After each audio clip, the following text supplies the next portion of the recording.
চলো দেখে নাও আজকে তোমাদের অনলাইন মক টেস্ট কেমন দিলে। আর এই তোমাদের টেস্ট রিপোর্ট দেখার সময় একটা জিনিস দেখলাম যে অনেকে একই প্রশ্নের উত্তর কিন্তু বারবার দিচ্ছ, অর্থাৎ বারবার হয়তো সাবমিট করছো, যার ফলে তোমরা যখন রেজাল্ট দেখবে একদম শেষে আমি যখন রেজাল্টটা দেখাবো তোমাদের, সেখানে দেখবে লিস্টে কিন্তু একজনেরই নাম কিন্তু একাধিকবার আসছে। যাই হোক, দিয়েছো এখন সাবমিট করেছো, সেই জন্য আমি আর নতুন করে সেগুলো আর আলাদা করিনি। মোট আজকে 130 জন পার্টিসিপেট করেছো, দেখলাম রেজাল্ট খুব একটা খারাপ না, ভালোই করেছো। কোশ্চেনগুলো তোমাদের বিগত দিনে আলোচনা আমি করেছিলাম, যেটা কিন্তু আমি দ্বিতীয়বার দিয়েছি তোমাদেরকে টেস্ট করবার জন্য যে তোমরা কতটা শিখেছো। কারণ এর আগে কয়েকটা প্রশ্ন ভেবে দেখো, যে আর্টিকেল নিয়ে কয়েকটা প্রশ্ন ছিল, সেটা কিন্তু আমি এর আগের টেস্টেও দিয়েছিলাম। তা সেখানে কয়েকজন ভুল করেছিল, আজকে আমার মনে হয় একটু বেড়েছে সঠিক উত্তর দেওয়ার সংখ্যাটা। যে প্রশ্নগুলো দেওয়া হলো আজকে টেস্টে, অত্যন্ত গুরুত্বপূর্ণ কয়েকটা কিন্তু প্রশ্ন, এই বিষয়গুলোই কিন্তু জানতে হবে। যে জায়গাগুলো ব্যতিক্রমী সেই জায়গাগুলোতেই আমাকে কনসেন্ট্রেট করতে হবে। যে আর্টিকেলের আজকে যে প্রশ্নটা ছিল, যে এখানে কোন আর্টিকেলটা বসবে, একটা আপেল আমি গতকাল কিনেছিলাম, সেই আপেলটাই খেতে খুব সুস্বাদু ছিল। এখানে কিন্তু বুদ্ধির প্রশ্ন এবং সঠিকভাবে শেখার প্রশ্ন। কারণ ইংরেজি গ্রামার কিন্তু মুখস্থ করার বিষয় না, বিষয়টা হচ্ছে শেখার। সঠিকভাবে যে নিয়মটা তুমি শিখবে সেটা কতটা প্রয়োগ করতে পারছো, কতটা বুঝতে পারছো, সেটাই কিন্তু দেখার বিষয়। যাই হোক, ভালো করে দেখো, এবং যে বিষয়গুলো ওপরে তোমাদের এই প্রশ্নগুলো ছিল সেই বিষয়ের যে পৃথক আমার ভিডিওগুলো আছে সেগুলো কিন্তু তোমরা আরেকবার দেখে নাও এবং বারবার দেখো, কারণ সেই বিষয়টার উপরেই জোর দিয়ে প্রশ্নগুলো করা। চলো এবার দেখে নাও প্রশ্নের উত্তরগুলো কি কি ছিল। আশা করছি তোমরা পুরো বোর্ডটাই দেখতে পাচ্ছ। প্রথম যে প্রশ্নটা ছিল সেটা ছিল ফুটবল। শি ড্যাশ ফুটবল, এখানে কোন ভার্বের ফর্মটা বসবে? মেন ভার্ব ছিল প্লে। ভালো করে লক্ষ্য করে দেখো, আমি যখন তোমাদের পার্সন নিয়ে আলোচনা করেছি সবার প্রথমে বলেছিলাম যে ভার্বের ফর্মটা বসবে সবসময় যে সাবজেক্ট তার পার্সন অনুযায়ী। এখানে সাবজেক্টকে শি, এবং শি কোন পার্সন, শি কোন পার্সন এবং কোন নাম্বার সেটা আমাকে লক্ষ্য রাখতে হবে। শি হচ্ছে থার্ড পার্সন সিঙ্গুলার নাম্বার। তাহলে থার্ড পার্সন সিঙ্গুলার নাম্বার যখন, তখন আমার প্রেজেন্ট টেন্সের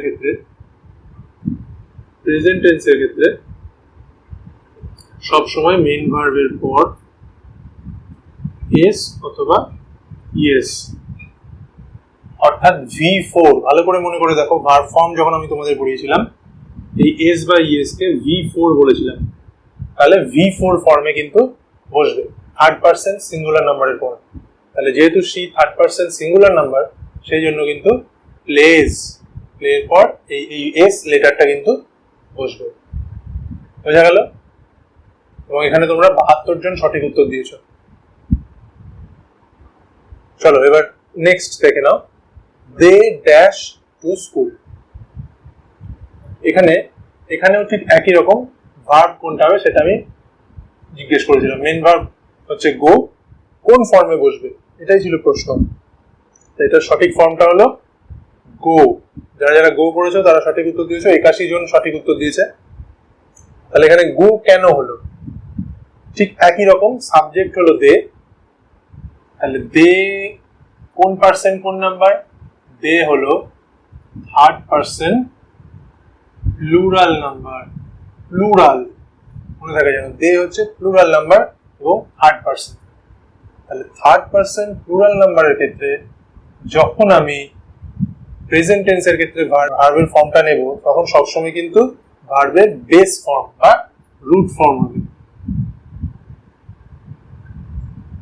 বেস ফর্ম হবে, base form of main verb. এখানে গো এর বেস ফর্ম তো গোই, এর তো কোনো চেঞ্জ হবে না।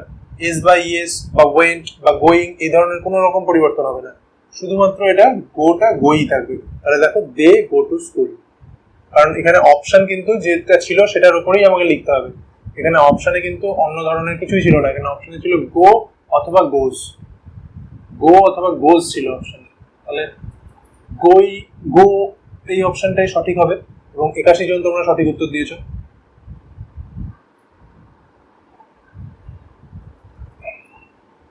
বোঝা গেল? এবার পরের প্রশ্নটা দেখো, I dash at home, I am at home. এটাও কিন্তু তোমাদের যখন আমি পার্সন করিয়েছি বা ভার্বের ফর্ম করিয়েছি তখন কিন্তু সবসময় বলেছি যে এই যে আই এটা হচ্ছে first person singular number. First person singular number সবসময় এরপরে অ্যাম বসবে, অবশ্যই এটা প্রেজেন্ট টেন্সের ক্ষেত্রে। বাক্যটা অবশ্যই প্রেজেন্টে ছিল এবং অপশনেও কিন্তু এম এবং আর দেওয়া ছিল এবং ইজও দেওয়া ছিল। তাহলে ইজ, এম, আর এই তিনটের মধ্যে অবশ্যই এম হবে, কারণ আমি সবসময় তোমাদের বলেছি আই এর পরে সবসময় কিন্তু এম। তোমরা 129 জন, 130 জনের মধ্যে 129 জন কিন্তু সঠিক উত্তর দিয়েছ। পরেরটা দেখে নাও, this dash my new pen. তাহলে এখানে ইজ এটা হচ্ছে সঠিক উত্তর, 127 জন। ইজ কেন হলো? এখানে পেন কটা আছে? সিঙ্গুলার নাম্বার তো, পেন তো একটা আছে, পেন্স তো নেই। যদি পেন্স হতো তাহলে তো এটা প্লুরাল হতো, আর প্লুরালের আগে আর প্লুরালের ক্ষেত্রে কখনোই কিন্তু ইজ ভার্বটা বসবে না। ইজ যে ভার্ব সেটা কিন্তু কখনোই প্লুরালের পরে বসবে না, সব সময় সিঙ্গুলারের পরে ইজ। যেহেতু পেন এখানে সিঙ্গুলার সেই জন্য এখানে ইজ, কখনোই কিন্তু আর হবে না। যদি আর হতো, ভালো করে শোনো, যদি আর হতো তাহলে এখানে দুটো পরিবর্তন হতো। কি কি? এই যে দিস এটা হয়ে যেত দিস, THESE দিস, এবং এই পেনের পরে একটা এস যুক্ত হয়ে এটা প্লুরাল হয়ে যেত, তখনই এই ইজটা পরিবর্তন হয়ে আর হতো। বুঝতে পেরেছ? যদি এই দুটো জিনিস থাকতো তবেই এটা আর হতো, কখনোই কিন্তু যেভাবে বাক্যটা দেওয়া আছে দিস ড্যাশ মাই পেন, এই ফর্মে কিন্তু কখনোই আর হবে না, কারণ এটা সিঙ্গুলার ফর্মে রয়েছে পেনটা। নিশ্চয়ই বোঝা গেল? চলো এবার পরেরটা দেখে নাও, the dog dash under the table. এখানেও ঠিক আগের মতোই, the dog third person singular number, third person singular number.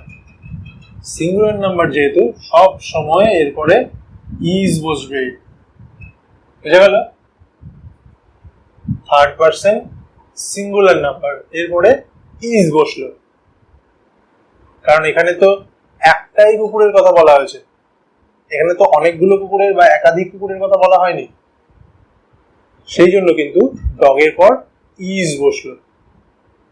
এখানে যদি বলা হতো দ্য ডগস, এখানে যদি একটা এস থাকতো ডগের পর, কুকুরগুলি, এই কুকুরগুলি টেবিলের নিচে রয়েছে, তখনই একমাত্র আমি এখানে ইজের বদলে আর বসাতে পারতাম।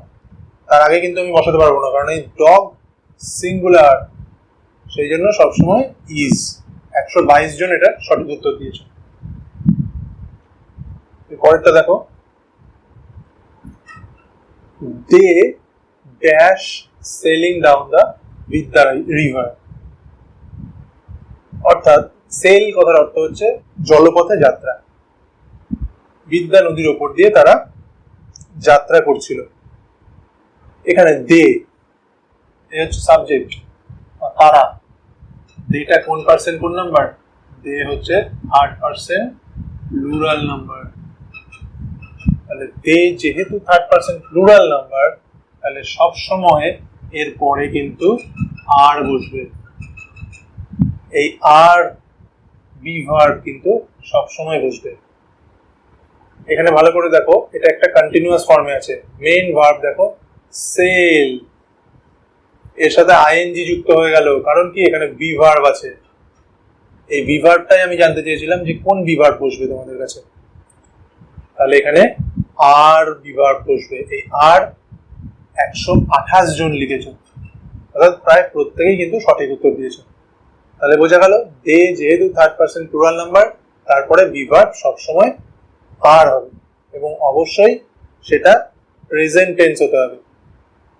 এখানে দেখো বাক্যটা প্রেজেন্ট কন্টিনিউয়াস টেন্স রয়েছে, সেই জন্য কিন্তু এখানে আর বি ভার্বটা বসলো। এবারে পরের প্রশ্নে আসো। She dash exclaims in wonder.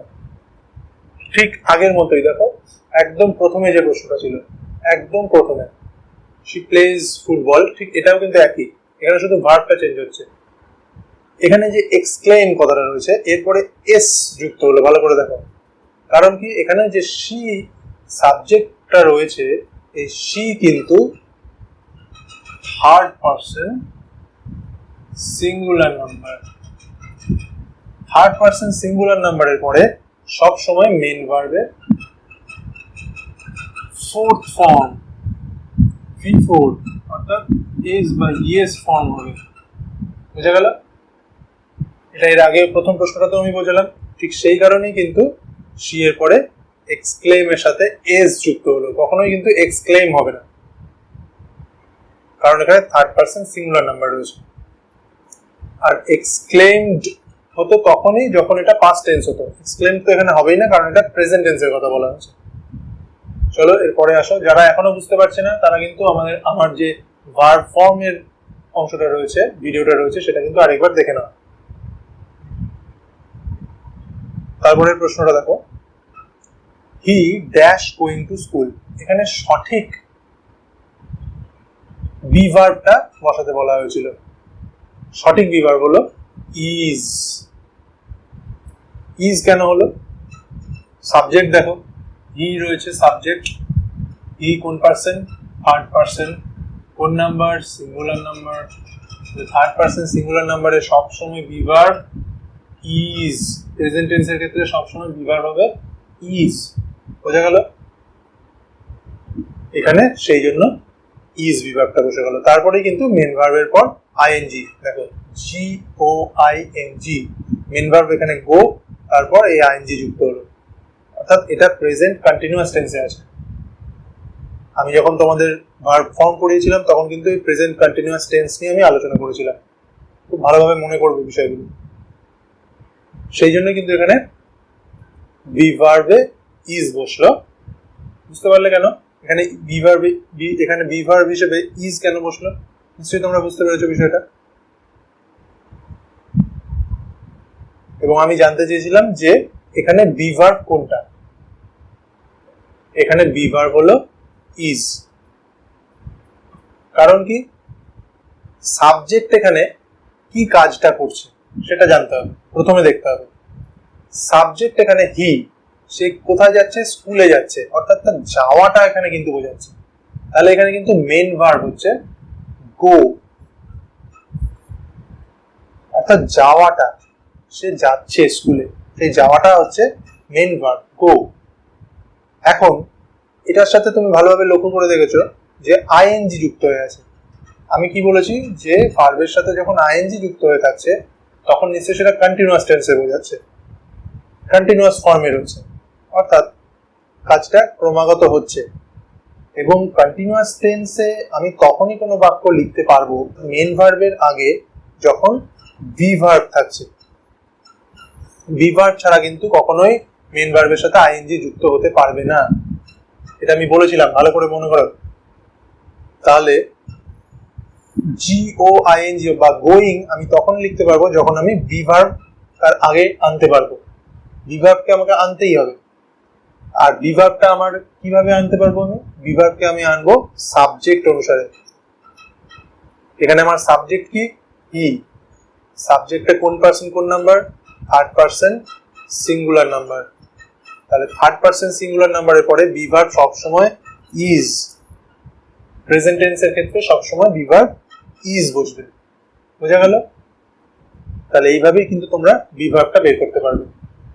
আগে মেন ভার্বটা চিনতে হবে। বি ভার্ব বের করার আগে আমাকে মেন ভার্বটা আগে চিনতে হবে, যে বাক্যে কর্তা বা সাবজেক্ট প্রধানত কোন কাজটা করছে। এখানে প্রধানত যাওয়ার কাজটা হচ্ছে গো। আমি যখনই ধরে নিতে পারলাম গো, তার আগে যেটা বসে আছে সেটাই বি ভার্ব। বুঝতে পারলে? তাহলে ইজ হলো এখানে বি ভার্ব। এবার 9 নম্বরে দেখো, mister Bose is an SDO. এটা ছিল একটা খুব ভালো একটা প্রশ্ন। অবশ্যই এটা আলোচনা করেছিলাম যখন আর্টিকেল নিয়ে তোমাদের বুঝিয়েছি। আর্টিকেল অ্যান, এই অ্যান কখন বসে, কোন ক্ষেত্রে বসবে অ্যান? যখন শব্দের আগে এ, ই, আই, ও, ইউ এই ভয়েল গুলো থাকছে। আমরা তো প্রধানত এই বিষয়টা জানি যে অ্যান সবসময় বসে যখন কোনো শব্দের প্রথম অক্ষর এই অক্ষরগুলো দিয়ে শুরু হয়, এই 5টা অক্ষর ভয়েল দিয়ে। এবং আরো একটা বিষয় যেটা সবচেয়ে গুরুত্বপূর্ণ, শুধুমাত্র অক্ষর দেখলেই হবে না, এই অক্ষরগুলোর মতো উচ্চারণ হচ্ছে যে সমস্ত অক্ষরগুলোর, অর্থাৎ সাউন্ড, উচ্চারণের সময় যে সাউন্ডটা হচ্ছে সেইটা যখন এদের মতো হচ্ছে, সেক্ষেত্রেও কিন্তু অ্যান আর্টিকেল বসবে। এখানে ভালো করে দেখো, এখানে যে এস, এস এর যখন আমি উচ্চারণ করছি এস, ভালো করে দেখো আগে কিন্তু এস, এই এ কথাটা কিন্তু আসছে, এটা কিন্তু ভাওয়েলের মতো সাউন্ড হচ্ছে। তাহলে যেহেতু ভাওয়েলের মতো সাউন্ড হচ্ছে, সুতরাং আমাকে কিন্তু এখানে অ্যান বসাতে হবে। কখনোই এ বা দি বা দা এগুলো কিন্তু কিচ্ছু বসবে না। ভালো করে বুঝেছো বিষয়টা? সাউন্ড, এই কথাটা মনে রাখবে, ভাওয়েল সাউন্ড, এই ভাওয়েল গুলো তো অবশ্যই থাকছে, তার সাথে সাথে ভাওয়েল সাউন্ড যে সমস্ত লেটারের হচ্ছে সেগুলোর আগে সবসময় অ্যান আর্টিকেল বসবে। ঠিক যেমন এসডিও, এম এ, এম এর আগেও কিন্তু অ্যান বসবে, কারণ এম দেখো এখানে এ উচ্চারণটা কিন্তু হচ্ছে, সাউন্ড এ সাউন্ডটা কিন্তু হচ্ছে। তাহলে বুঝতে পারলে এখানে অ্যান কেন বসলো। এখানে 56 জন, এখানে কিন্তু তোমাদের বুঝতে একটু সমস্যা আছে আমার যেটা মনে হচ্ছে। এটা খুবই গুরুত্বপূর্ণ বিষয়, একটা আর্টিকেলের সবচেয়ে গুরুত্বপূর্ণ বিষয় কিন্তু এটাই। কখনোই সোজাভাবে তোমাকে দিয়ে দেবে না যে অ্যান্টের আগে কোন আর্টিকেল বসে। এখানে অ্যান বসে সেটা সকলেই জানে, তোমাদেরকে সবসময় দেওয়া হবে এসডিওর আগে কোন আর্টিকেল বসে, এম এর আগে কোন আর্টিকেল বসে। বুঝতে পারলে বিষয়গুলো? সুতরাং যত দিন যাবে তত কিন্তু এই বিষয়গুলো আরো কঠিন থেকে কঠিনতর হবে। সহজ বিষয়ের মধ্যে আটকে থাকলে কিন্তু হবে না। চলো নেক্সট, শেষ যেটা প্রশ্ন ছিল, this is an Apple I purchased yesterday. অর্থাৎ এই আপেল, একটি আপেল আমি গতকাল কিনেছিলাম, and dash the apple was delicious.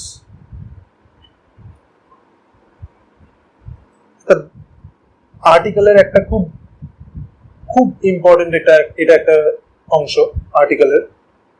এর আগে যখন তোমাদের টেস্ট নিয়েছি তোমাদের শুরুতেই আমি বললাম যে এইটা নিয়েই কিন্তু এরকম একটা প্রশ্ন দিয়েছিলাম। তো যাই হোক, আবারও বলি, তখন তোমরা ভুল করেছিলে। আজকে কিছুটা হলেও কিন্তু তোমাদের ঠিক উত্তর দেওয়ার সংখ্যাটা বেড়েছে। 78 জন কিন্তু সঠিক উত্তর দিয়েছ। এখানে যে আপেলটি আমি গতকাল কিনেছিলাম, এই একটা আপেল, এটা আমি গতকাল কিনেছিলাম, তাই তো? এখন এই আপেলটি সুস্বাদু, আমি পার্টিকুলারলি এবার দ্বিতীয়বার যখন বলছি তখন এই পার্টিকুলার আপেলটা নিয়েই কিন্তু বলছি।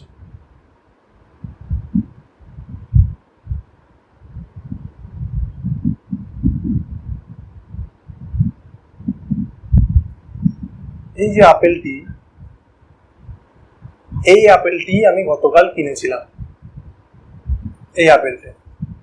এইবার এই আপেলটাই কিন্তু সুস্বাদু ছিল, ডিলিশিয়াস। বুঝতে পারলে? আমি দ্বিতীয়বার যখন আপেলটির কথা আনছি তখন কিন্তু এই আপেলটাকে নিয়েই আমি বলছি, পার্টিকুলারলি এই আপেলটাকে নিয়ে। প্রথমবার যখন একটা আপেল কিনছি, তখন কিন্তু সেই আপেলটা অতটা ডেফিনিট ভাবে বা অতটা নির্দিষ্ট ভাবে আমি জানি না যে সেটা কতটা সুস্বাদু কি খেতে খারাপ, সেটার স্বাদ সম্বন্ধে আমার কোনো আইডিয়া নেই। কিন্তু সেই যে আপেলটা আমি কিনেছিলাম, সেই আপেলটার স্বাদটা আমি যখন দ্বিতীয়বার তোমাদেরকে বলছি যে সেই আপেলটি খুব সুস্বাদু ছিল, তখন কিন্তু আমি নির্দিষ্ট করে আপেলটাকে বলছি। সেক্ষেত্রে কিন্তু দ্য আর্টিকেল বসবে ওই পার্টিকুলার আপেলটির আগেই। আমি যদি আগে এই কথাটা না উল্লেখ করতাম, this is an Apple I purchased yesterday, এই প্রশ্নে যদি আমি এই কথাটা উল্লেখ না করতাম, ভালো করে মন দিয়ে শোনো, তাহলে কিন্তু অ্যাপেলের আগে অবশ্যই অ্যান বসাতে পারতাম, কোনো ভুল ছিল না। কিন্তু যেহেতু আমি এই গল্পটা বলে দিয়েছি যে আমি একটা আপেল কিনেছিলাম গতকাল, এবং সেই আপেলটি সম্বন্ধেই আমি বলছি যে সেই আপেলটি সুস্বাদু ছিল, তাহলে সেক্ষেত্রে কিন্তু অ্যান বসালে হবে না, অবশ্যই আমাকে দা বসাতে হবে। বুঝতে পেরেছো নিশ্চয়ই? খুব ভালোভাবে এই জায়গাটা বুঝবে, এটা কিন্তু আর্টিকেলের একটা খুব গুরুত্বপূর্ণ অংশ।